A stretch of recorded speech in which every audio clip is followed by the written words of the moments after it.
ای زندگی چپم کرده، ای زندگی من شکسته، ای زندگی من مجبور کرده. نه، این بیعقلگری تو.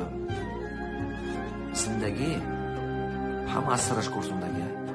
تمام علمای و آدمایی که در تاریخ موندگی همش از سرش مشکل گرسوندگی. اینکه آیا از مقصدش گشتگی نیست. فرقی همونا از بعضی من و شما منامین. آیا مقصدش گشتگی نیست؟ از بالای هنرش کار کرده رفتگی. بسیاری ها سالک اگر مشکلی شد میپرتاد مکتبی اولیاء، میپرتاد میرد تو بازارشینی و ایسوسو. بازارشینی کن پارالل، هنرت باشد پارالل نکن، خودت تامین. آدم پولش به نیست بچه، قوت آدم علمش به هم نیست، قوت آدم یا رفیقش به هم نیست. میدونی قوت آدم چی باید؟ نیتش باید. نیت انسان بزرگ باشد، نیت انسان پاک باشد، باور کنید پروردگار دستتون توانا میکنه، عقلتون